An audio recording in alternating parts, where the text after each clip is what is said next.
Extrêmement importante. Nous avons eu l'occasion d'avoir un long échange dimanche en fin de journée.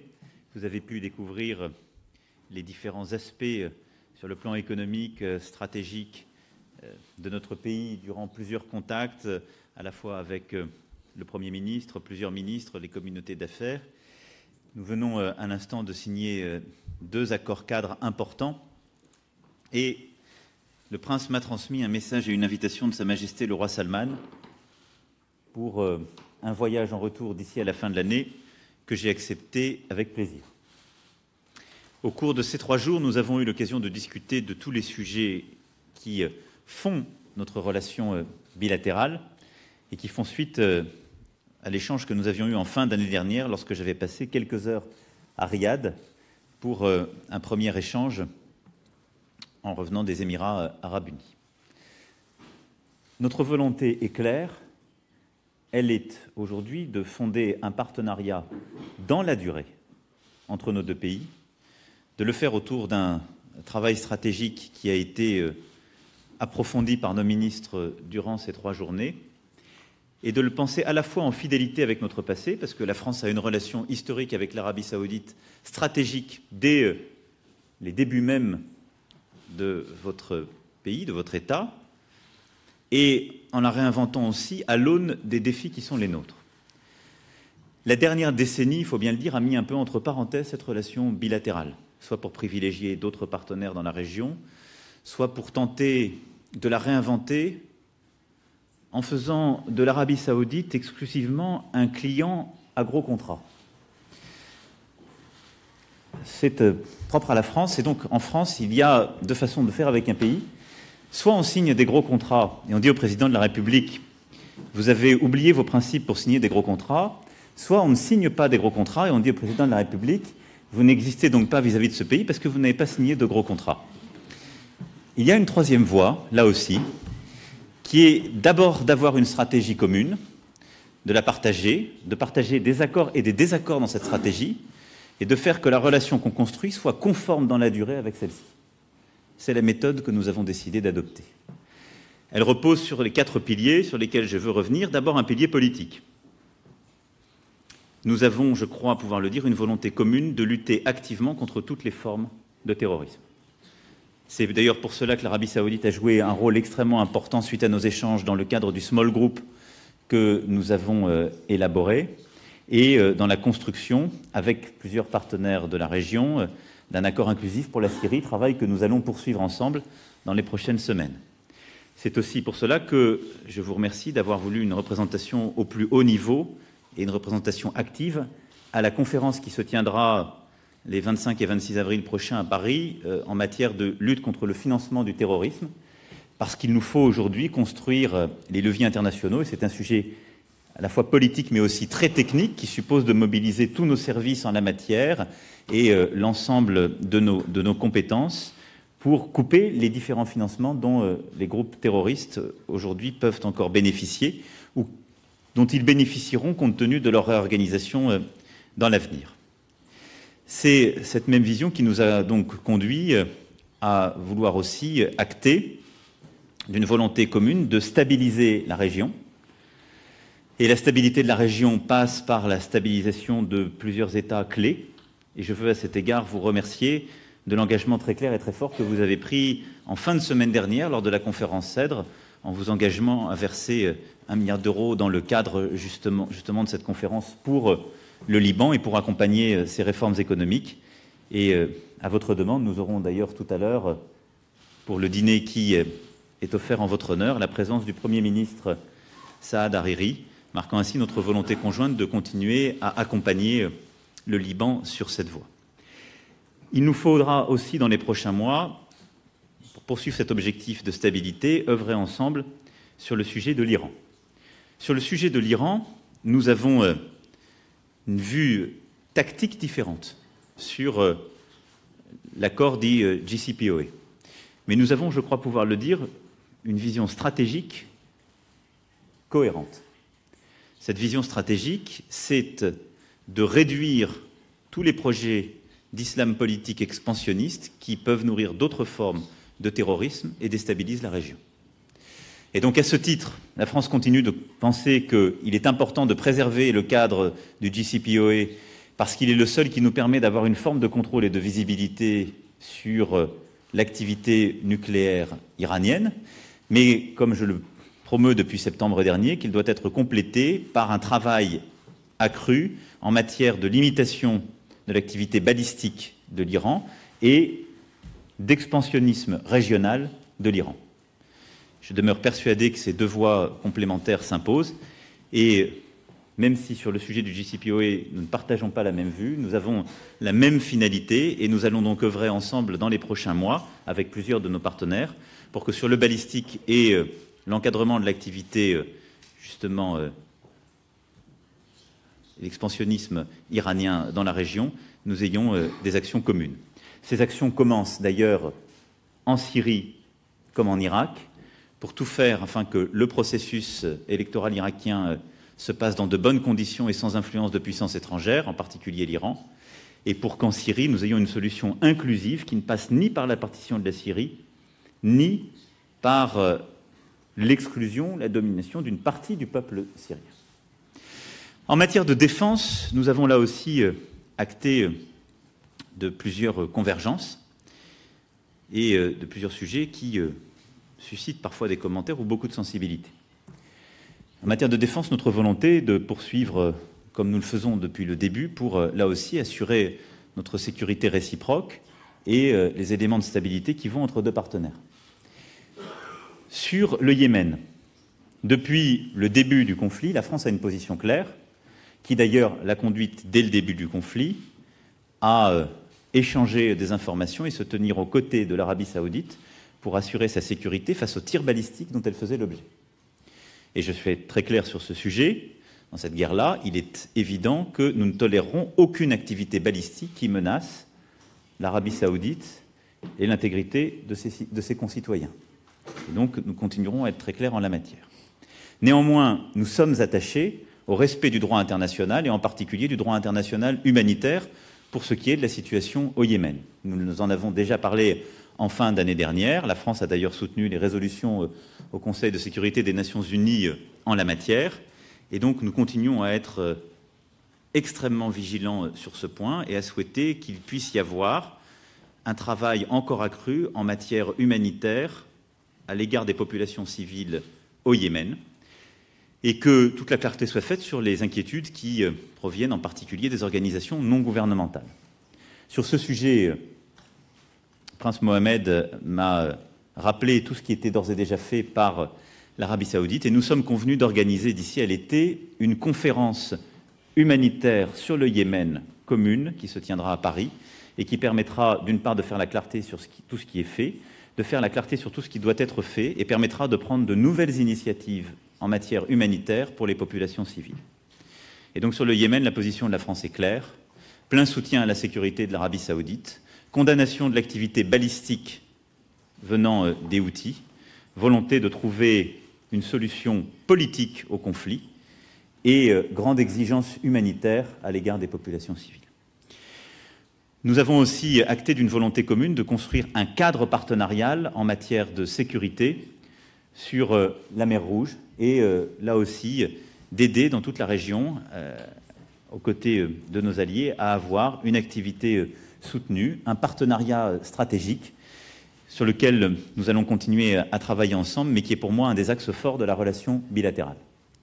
Troisième point que je souhaite souligner à ce titre, c'est aussi le partenariat que nous avons construit ces derniers mois suite à la visite que j'avais rendue au prince Mohammed à Riyad, au Sahel, puisque l'Arabie saoudite s'est non seulement engagée aux côtés de la France pour soutenir les pays membres du G5 Sahel et le financement de leurs forces armées communes, mais a aussi annoncé doubler cet effort pour soutenir les initiatives en termes de développement dans le cadre de l'Alliance pour le Sahel, partageant en cela la vision stratégique qui est la nôtre, qu'il nous faut avoir un pilier militaire et un pilier développement pour aider nos partenaires au Sahel. Et je tiens à vous en remercier profondément. Ça manifeste la cohérence de la vision politique que j'évoquais à l'instant. Le troisième axe de la relation était économique. Il a conduit à plusieurs signatures et discussions cadres, mais il va continuer à se décliner dans les prochains mois, jusqu'à la visite que je vous rendrai. Cette relation économique, elle passe d'une part par le développement d'entreprises françaises qui peuvent accompagner les projets et la vision 2030 du prince Mohammed, en termes de diversification énergétique, en termes de villes durables, en termes d'innovation d'intelligence artificielle, de grands réseaux. Nous avons des compétences, des savoir-faire qui justifient pleinement la part de nos entreprises. Et dans le cadre de ce partenariat économique, je le souhaite, permettra d'intensifier notre relation, le développement, la création d'emplois et justement de contrats conjoints. Il y a aussi la volonté de procéder à des investissements en France et des investissements stratégiques conjoints. Et en la matière, les secteurs des médias, de télécommunications, de l'innovation, des loisirs comme du luxe sont identifiés comme stratégiques et sont cohérents avec la volonté qui est la nôtre de porter justement un projet pour l'intelligence française et le savoir-faire français. Et nous avons aussi des projets dans l'agroalimentaire auxquels nous tenons beaucoup. Aussi avons-nous parlé de plusieurs sujets stratégiques comme de l'entreprise Doux, où un investisseur justement saoudien est déjà présent.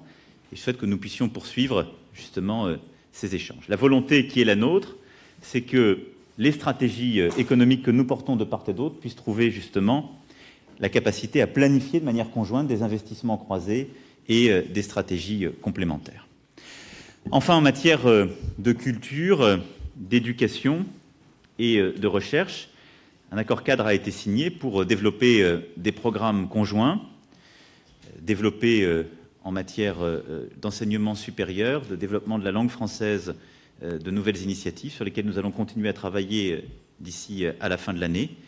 Et je pense que ce que nous venons de signer à l'instant est un exemple très fort de ce quatrième pilier, en lançant un partenariat franco-saoudien pour mettre en valeur le site exceptionnel de Madine al-Saleh dans le gouvernorat d'Aloula, qui est un haut lieu de la civilisation nabatéenne. Nous marquons une volonté d'avoir un partenariat qui est un partenariat archéologique, patrimonial, culturel, mais aussi touristique, économique, qui participe aussi d'un projet qui est le vôtre, qui est de montrer la profondeur de votre culture et son enracinement dans les civilisations les plus antiques, et la volonté qui est la nôtre de participer justement à cette entreprise. Une agence est créée ce jour, partenaire de la Commission royale saoudienne consacrée à ce projet. Elle sera dirigée par M. Gérard Mestralet et engagera ses actions sans délai. Sur l'ensemble de ces sujets, et je ne suis pas exhaustif, mais je compléterai en fonction de ce que vous souhaitez sur différents points, nous avons souhaité donc refonder sur ces 4 piliers la relation bilatérale. Parce que je crois très profondément que nous sommes à un moment de nos histoires et de la région qui est la vôtre qui le justifie.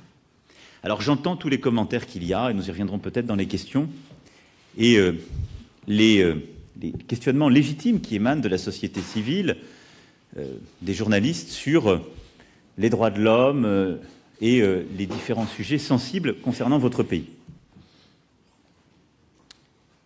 Je regarde en même temps aussi ce qui se passe dans la région et les autres projets.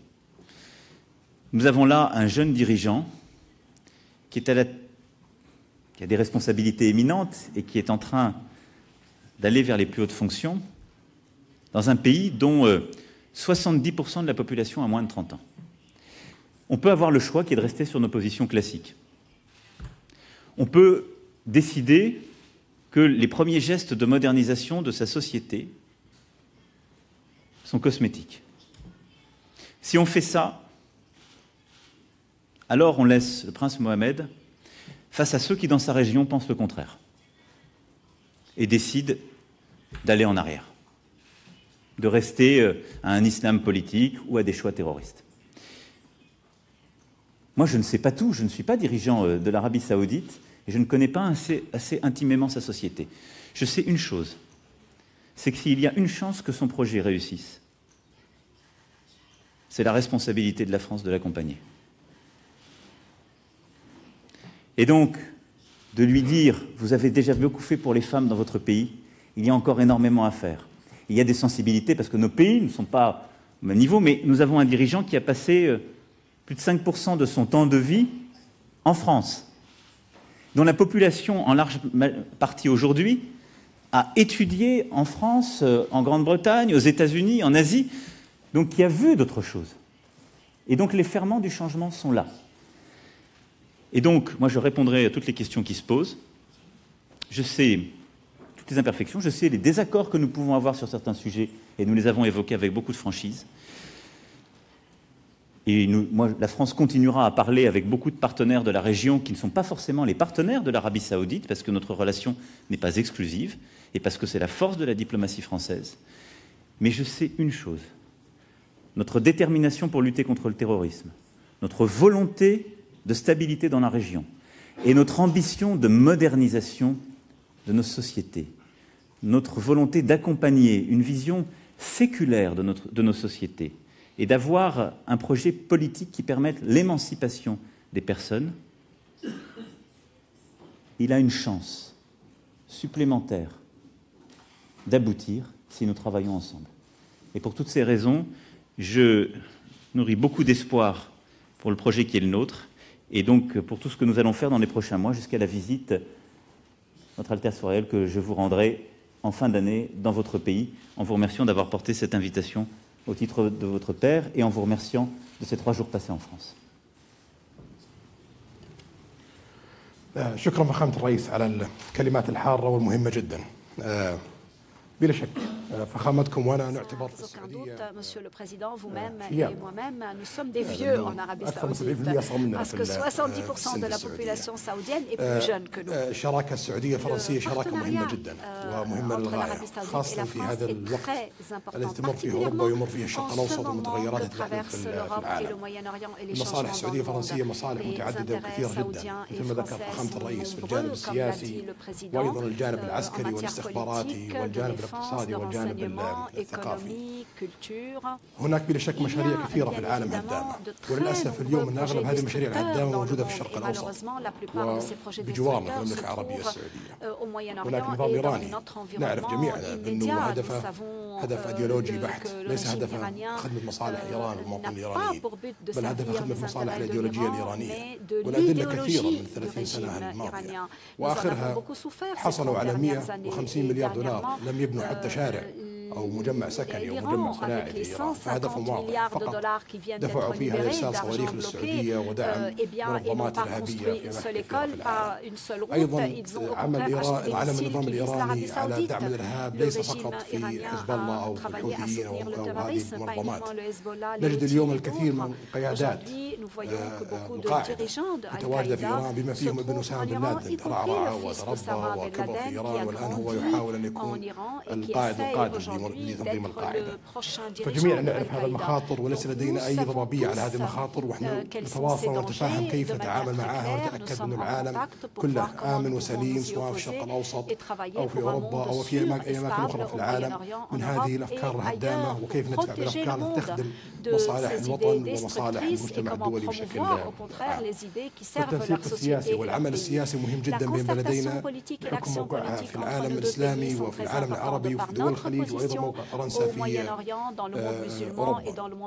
المملكة العربية السعودية ليست فقط دولة من أكبر 20 اقتصاد في العالم أو دولة لديها قوة عسكرية وقوة سياسية مهمة. المملكة العربية السعودية هي الدولة الوحيدة ودول الخليج التي تقع من ضمن 3 تحالفات، التحالف الإسلامي والعربي والخليجي، وموقع المملكة العربية السعودية في هذه التحالفات موقع استثنائي ليس موقع طبيعي وعادي. وهذه القوة وهذه العلاقات مع حلفائنا في الشرق الأوسط ومع فرنسا وحلفائها في أوروبا بلا شك سوف تكون مهمة جدا لمجابهة كل التحديات في الجانب السياسي.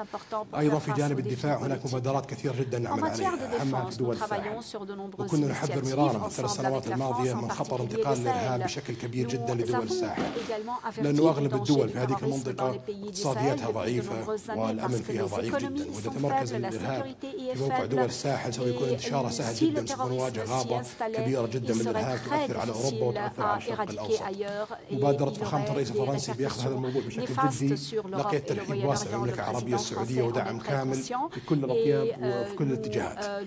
العلاقه الاقتصاديه علاقه مهمه جدا. اليوم هناك مشروع تغيير قوي جدا في فرنسا ومشروع تجديد قوي جدا في فرنسا. ايضا هناك مشروع مماثل في السعوديه. في السعوديه نعتقد ان لم نستغل الى اليوم الا فقط 10% من قدراتنا وامكانياتنا، وهناك 90% نريد ان نستغلها سواء في قطاع النفط او قطاع البتروكيماويات او المواد المستخرجه من النفط او في قطاع الغاز او في قطاع الطاقه او في قطاع المعادن او في قطاع النقل والتجاره او في قطاع الخصخصه او في المحتوى المحلي او في ميزان المدفوعات او في قطاع الاستثمار. هناك مبادرات ضخمه جدا وكل خططنا في المملكه العربيه السعوديه تتمحور حول القوه السعوديه ومكانه السعوديه وليس لتكرير اي نموذج اخر في العالم. وهنا تتقاطع مصالح كثيره بين السعوديه وفرنسا، سواء بفتح مجال الشركات الفرنسيه للاستثمار والعمل في المملكه العربيه السعوديه او الاستثمار في الرحله الفرنسيه المقدرات لدينا في المملكه العربيه السعوديه. وهناك فوائد كثيره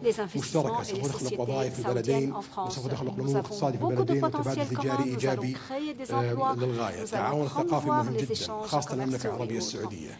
احنا هدفنا في المملكه العربيه السعوديه اليوم حسب رؤيه 2030 بان نكون نقطه محوريه بين القارات الثلاثه اسيا واوروبا وافريقيا. ولكي نكون نقطه محوريه بين القارات الثلاثه يحتاج ان نفهم ثقافات العالم واهمها الثقافه الفرنسيه. كمان فرنسا لها دور كبير جدا في حمايه الاثار وتطوير الاثار وتطوير المنتجعات والاماكن السياحيه المميزه في انحاء العالم. لذلك المملكه العربية السعودية سعت أن تكون فرنسا أحد أهم شركائها في مشروعها في محافظة العلا.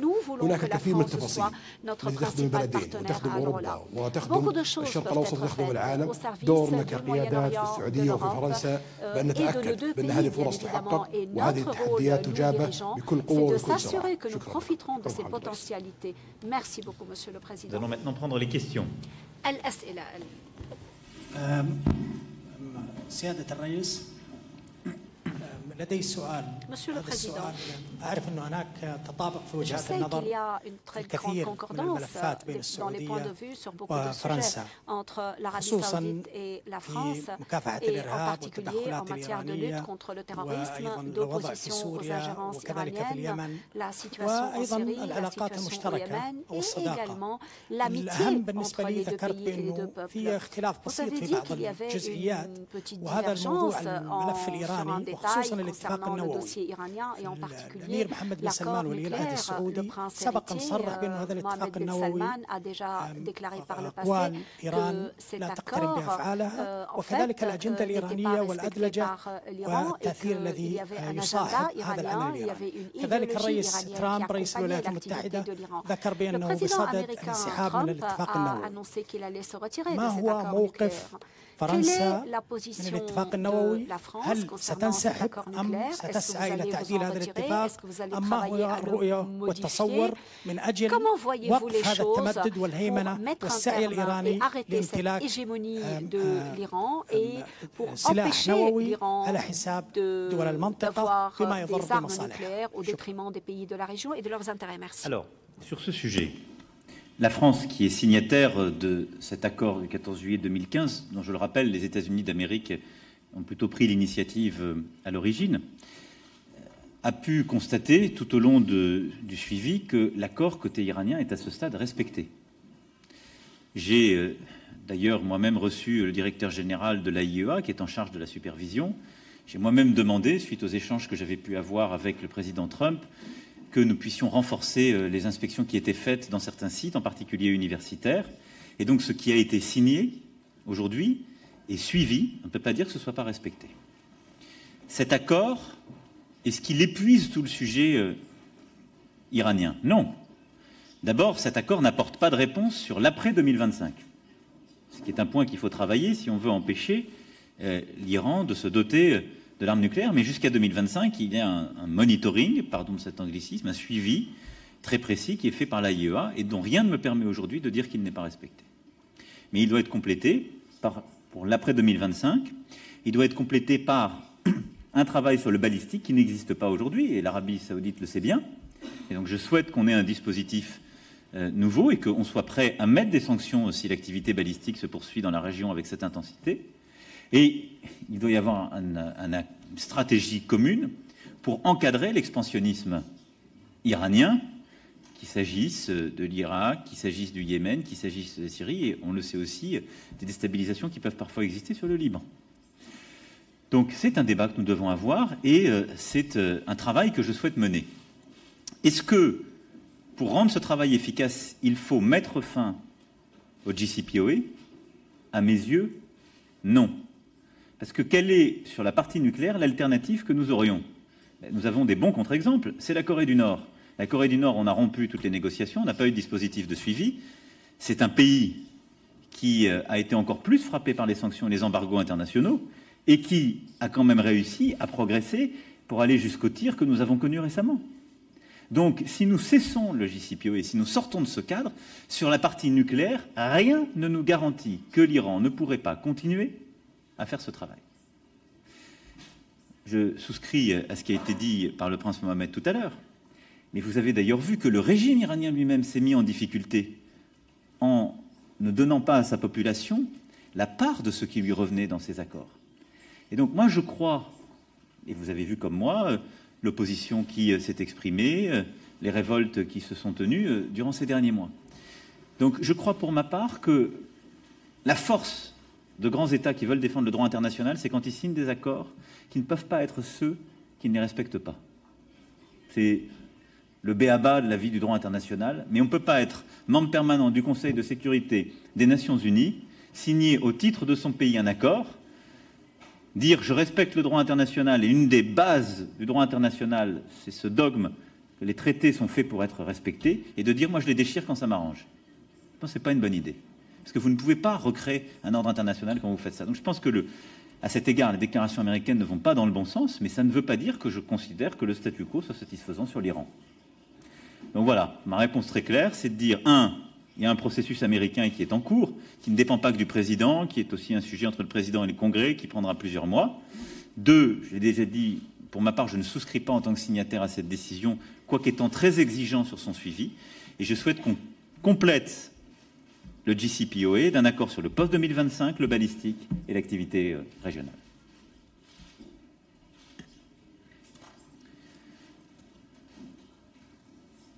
Georges Malbruno, je ne sais pas si vous m'entendez. Georges Malbruno du Figaro. J'ai une question pour chacun de vous qui est liée à l'actualité. Tout d'abord au président français. Dans quelques heures, il y aura une réunion au Conseil de sécurité de l'ONU sur la Syrie. Est-ce que la France pourrait s'engager militairement en dehors du Conseil de sécurité de l'ONU sur une action militaire? Quel serait le but de cette opération militaire? Et est-ce que les alliés du régime iranien et russe pourraient être des cibles de cette opération? Et une question pour Votre Altesse. Est-ce que vous avez déclaré récemment que Bachar el-Assad allait probablement rester au pouvoir, mais que votre souci premier, c'était l'influence iranienne en Syrie? Est-ce que l'Arabie saoudite pourrait s'associer à des frappes militaires américaines et françaises contre la Syrie? Notre objectif premier en Syrie, c'est la lutte contre Daesh et les groupes terroristes, qui, je le rappelle, depuis la Syrie, ont attaqué la France, en particulier depuis Raqqa, si je reprends le Bataclan. Je l'ai déjà dit à plusieurs reprises, dans ce contexte, le régime syrien n'est pas l'ennemi de la France. Il est l'ennemi du peuple syrien. Et ce que nous avons vu ces derniers jours l'a encore montré. Et donc la France ne sort pas de cette grammaire. Et notre intervention dans le cadre de la coalition internationale consiste bien à lutter contre Daesh. Néanmoins, je l'ai dit, nous avons des lignes rouges. Et les lignes rouges concernent les actions qui ont été conduites par le régime à l'égard de ses propres populations civiles et des rebelles. C'est de permettre un accès humanitaire et c'est de s'assurer que l'arme chimique n'est pas utilisée. Nous avons obtenu des informations qui d'ailleurs ont été pour une large partie d'entre elles en sources dites ouvertes et donc dont la presse, les organisations non gouvernementales se sont fait l'écho qui ont montré qu'il y avait bien eu l'utilisation d'armes chimiques et que, de manière évidente, attribution pouvait en être faite au régime. Dans ce contexte, la France mène 3 actions. La première est diplomatique au Conseil de sécurité. Ce qui s'est passé, en particulier en fin de semaine dernière, est en infraction évidente avec la résolution 2401 des Nations Unies, qui a été votée par le Conseil de sécurité et en particulier votée par les Russes. Il est donc, à nos yeux, préoccupant qu'un membre permanent du Conseil de sécurité ait pu procéder à des opérations aériennes en contravention complète avec une résolution des Nations Unies qu'il a votée. Et cela, nous devons continuer à avoir le débat, le condamner et avancer sur le plan diplomatique. Mais c'est grave parce que c'est une infraction aux règles des Nations Unies et au droit international. Dans ce cadre-là, la France continuera une action diplomatique qui vise à renforcer le contrôle contre l'utilisation des armes chimiques, comme nous l'avons fait depuis plusieurs mois, en particulier en lien avec les États-Unis. Nous avons pris l'initiative et nous aurons une réunion prochaine, comme je l'avais annoncé, suite à l'affaire Skripal, sur la lutte contre le chimique. Mais nous souhaitons, et nous sommes en train de prendre les initiatives avec les Américains pour le faire, que le dispositif dit JIM de l'OIAC soit réactivé, qui permet l'attribution des attaques chimiques à une puissance. Il est désactivé depuis la fin de l'année dernière, principalement sous pression russe. La deuxième action que nous allons continuer à mener, et qui est décisive, qui est quasiment la plus importante à court terme, c'est l'action humanitaire en soutien avec les ONG. Je souhaite que nous puissions, en lien avec les Nations Unies, assurer, à la fois la Routa et Idlib, les évacuations humanitaires de personnes civiles ainsi identifiées et les accès humanitaires de médicaments et de soins dans les zones ainsi identifiées. Ce travail humanitaire, il est essentiel. À court terme, c'est même le plus important si nous voulons sauver des populations civiles et ne pas revoir les images que nous avons vues.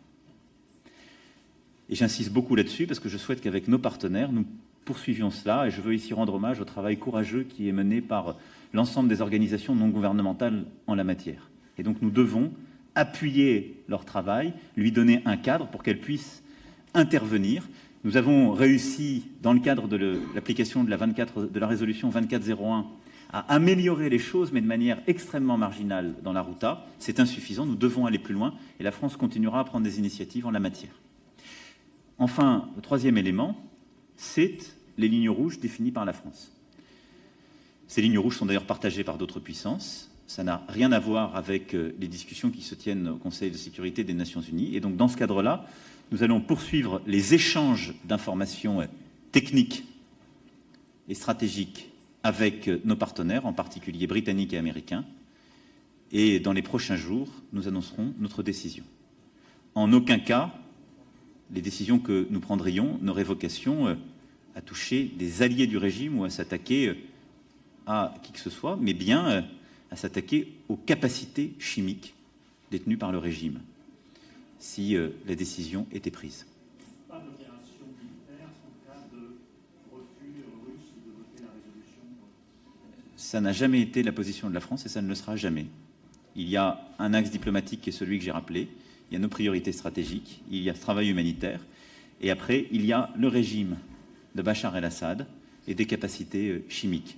Et je l'ai déjà dit à plusieurs reprises, nous ne souhaitons aucune escalade dans la région, mais nous souhaitons simplement que le droit international, et en particulier le droit international humanitaire, soit respecté. Vous avez dit réponse forte et commune avec Donald Trump l'autre jour. C'est ce que je viens de vous redire pour le troisième volet. Réponse forte et commune au moment où la décision sera prise. كان سؤالكم على مشاركة السعودية في عمليات ضد النظام في سوريا بلا شك إذا كان الأمر يستدعي مشاركة حلفائنا في عمليات ضد النظام في سوريا لن نتأخر عن ذلك. Si notre alliance avec nos partenaires l'exige, eh bien nous répondrons présent. فاطمة العوفي من صحيفة مكة. سؤالي الأول موجه لسمو ولي العهد. تعتبر دولة فرنسا من الدول الرائدة في مجال الطاقة المتجددة. ما هي ترتيبات المملكة للاستفادة من تجربة فرنسا؟ Et ma deuxième question pour le président, Monsieur le Président, comment voyez-vous le rapprochement culturel entre l'Arabie Saoudite et la France et la façon dont vous prendrez pour le développer? Merci. Pardon, la première question concernant les énergies renouvelables et la coopération avec la France qui est un pilote dans ce domaine. Donc nous sommes en discussion aujourd'hui avec un certain nombre de sociétés françaises pour travailler ensemble dans le réseau électrique en Arabie Saoudite pour ajouter 200 gigawatts au réseau. Et nous pensons qu'il y a de très fortes possibilités de coopérer avec des sociétés françaises. Il y a un mémorandum d'accord qui a été signé à ce sujet et il sera définitif avant même la visite du président si les discussions aboutissent. Sur les sujets culturels, comme je l'ai dit, la France a une expertise, non seulement de grands musées, mais aussi des conservateurs, des archéologues et des universitaires de grand renom sur l'ensemble des sujets culturels et en particulier patrimoniaux. Et dans le cadre de la vision portée par Son Altesse Royale, il y a cette volonté de mettre en lumière justement un patrimoine qui ne l'était pas jusqu'alors. Et je crois que la France a toute sa place dans celui-ci. C'est d'ailleurs le cadre même du partenariat qui a été signé aujourd'hui. Et notre volonté, c'est de poursuivre le travail que d'ailleurs nous avons poursuivi avec beaucoup de pays de la région, qui est d'apporter notre expertise, de permettre aussi à nos archéologues, nos chercheurs, nos conservateurs, eh bien, de nouer des partenariats avec l'Arabie Saoudite, de poursuivre ce développement et également d'accompagner ce travail patrimonial et culturel dans les débouchés économiques et les grandes transformations qu'il permet de réaliser. Donc c'est pour moi quelque chose qui est tout sauf anecdotique. C'est une part de notre vision de la relation bilatérale, parce que je pense qu'une relation, elle se construit toujours sur une vision commune de notre histoire et une capacité à comprendre nos histoires réciproques et à mieux comprendre les racines de nos civilisations. Mais c'est aussi le fruit, pour moi, et une opportunité d'un travail qui sera académique, scientifique et économique. تأكيد لكلام فخامة الرئيس مثل ما نظرنا إلى محافظة العلا الآثار التي اكتشفت هناك لا تتجاوز 5% من الآثار الموجودة في محافظة العلا فهناك 95% جاري البحث عنها والاكتشاف والتنقيب عنها ونحتاج أفضل خبرات في العالم للقيام بذلك بشكل جيد لا يضر بالآثار وبالتاريخ المنطقة. Nous allons prendre une dernière question. Béatrice Adja-Gertel, Votre Altesse, deux questions. Une sur l'Iran.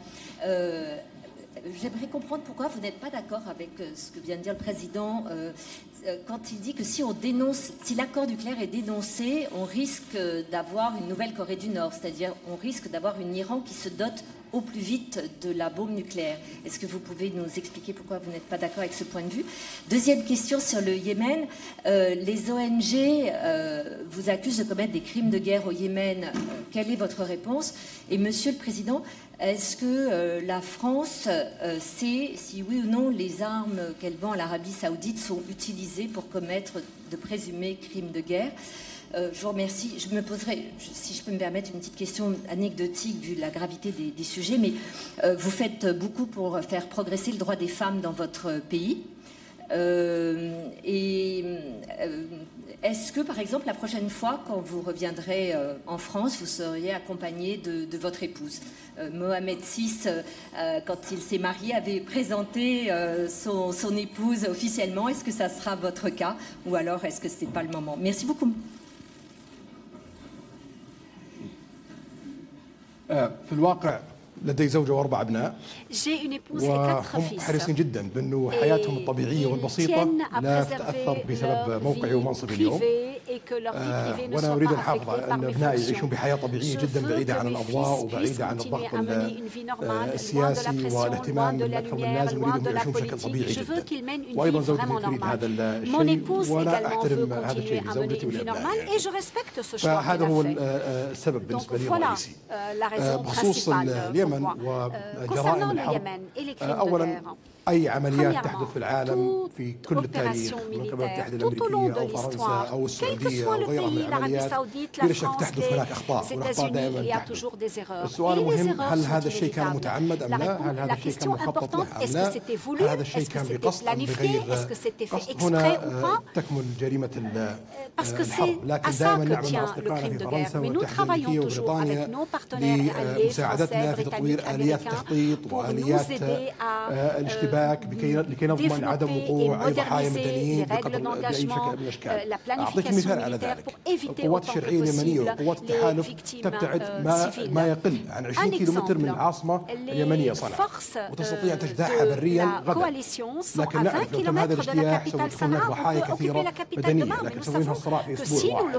لكن إذا قمنا بذلك هنا يكمن الخطر بالتضحية بكثير من الأبرياء في هذا الجانب. لذلك القوات تقوم بهذا التصرف، وهي حريصة جدا ليس فقط على حماية البشر الأبرياء في اليمن بل أيضا على حماية الآثار، ونقوم ببرامج كثيرة مع اليونسكو ومع أيضا الحكومة الفرنسية لتطوير وحماية الآثار في اليمن. فالمسألة أبعد من ذلك، والمملكة العربية السعودية أكبر داعم للمساعدات في اليمن سواء في 30 سنة الماضية أو في الثلاث سنوات الماضية، وسوف نستمر في هذا الاتجاه. بخصوص إيران مثل ما ذكر فخامة الرئيس احنا نتفق على كثير من النقاط، وأتفق مع طرح فخامة الرئيس، لكن لدينا فقط مشكلة واحدة. ماذا لو في عام 2025 أصبح بين إيران وإنشاء قنبلة نووية أيام معدودة؟ فلا أعتقد أنه في هذاك الوقت إيران سوف تحترم ماذا سوف يحدث، وسوف تنشئ قنبلة نووية في أيام معدودة وتضع العالم في أمر واقع. لذلك احنا لا نتفق أن نصل إلى يوم من الأيام إيران بينها وبين قنبلة نووية أيام معدودة. اليوم إيران لو أرادت أن تحول برنامجها وتنشئ قنبلة نووية سوف يستغرق من سنة إلى سنتين، ونستطيع أن نقوم بالأشياء الكثيرة في هذه السنة أو سنتين في حال إيران اتجهت إلى إنشاء قنبلة نووية. لكن بعد انتهاء الاتفاق في 2025 سوف يكون هناك فقط أيام لكي إيران تستطيع أن تنشئ قنبلة نووية، وهذا أمر خطير جدا يكبلنا في خياراتنا، وسوف نواجه وقتها إيران بسلاح نووي سيكون وضع خطير جدا في الشرق الأوسط. أرجو أن لا يزعلني فخامة، وأرجو أن يحسن ظني فيما سوف أقوله. لا نريد أن نكرر اتفاق حدث في عام 38 وكان نتيجة الالتزام فيه حرب عالمية ثانية.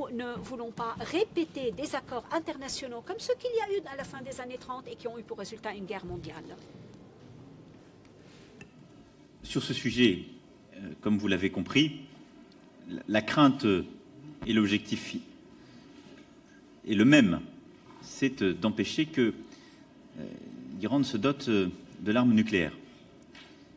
Et la France ne souhaite que personne ne se mette en situation de découvrir quelques jours plus tôt. Le JCPOA nous permet normalement un contrôle plus étroit, et donc le cœur du travail qui est à faire, je le dis pour nous tous, n'est sans doute pas de savoir si la priorité est de supprimer un accord qui est déjà mieux que l'absence de tout, mais peut-être utiliser le temps utile dès maintenant pour faire encore mieux et encadrer l'après. Et vous voyez bien que l'objectif reste le même, mais moi je n'ai pas la solution aujourd'hui d'une situation de type nord-coréenne. Et c'est pour ça que je souhaite très profondément que tous ensemble, nous puissions travailler activement dans les semaines et les mois qui viennent avec l'Arabie Saoudite, avec les États-Unis d'Amérique, avec en particulier tous les signataires JCPOA et l'Iran, pour que toutes les garanties soient données. Mais je ne soutiendrai pas une optique où nous cédons les garanties obtenues contre aucune visibilité, même si je partage totalement la finalité et les craintes. Pour ce qui est du Yémen, la France a conclu des accords de fourniture d'armement avec l'Arabie Saoudite, comme avec les Émirats Arabes Unis, dans les années 90 et 2000, ce qui n'est absolument pas un secret, ni une surprise, contrairement à ce qui a pu être dit ou écrit. C'était connu, su, mais ça appartenait à un tout autre contexte géopolitique. Ces armements dont on a beaucoup parlé ces derniers jours ont été fournis par la France, plutôt dans la période de la guerre du Golfe et résolument avant le début du conflit au Yémen. Depuis le déclenchement du conflit au Yémen, la France a adopté un processus de conclusion de contrats d'armement très spécifique, avec une commission qui existe par ailleurs, mais qui a renforcé ses règles d'attribution, et ce qui fait concrètement que toute vente de matériel militaire est soumise à une analyse au cas par cas et sur la base de critères renforcés qui tiennent compte du respect du droit international humanitaire et des risques de dommages sur les populations civiles. Et c'est cette commission qui est en charge de cela et qui observe ces critères au cas par cas. Pour l'avenir, Ce que je souhaite justement faire, c'est clarifier cette situation. J'ai entendu ce qu'a dit à l'instant Son Altesse Royale. C'est pourquoi nous sommes convenus d'organiser cette conférence humanitaire qui a pour but de prendre des initiatives nouvelles et de bien clarifier le cadre d'emploi et d'intervention dans lequel nous pouvons collectivement agir. D'abord dans le cadre duquel il y a des actions militaires qui se tiennent, comment on préserve les populations civiles, comment on assure l'évacuation et comment on se met en situation de pleinement respecter le droit international humanitaire au Yémen. C'est pourquoi nous allons à pied d'œuvre préparer cette conférence qui se tiendra à Paris dans les tout prochains mois. Je vous remercie.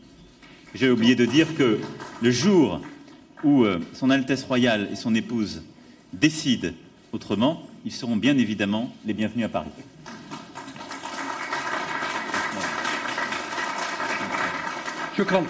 Merci, messieurs, dames.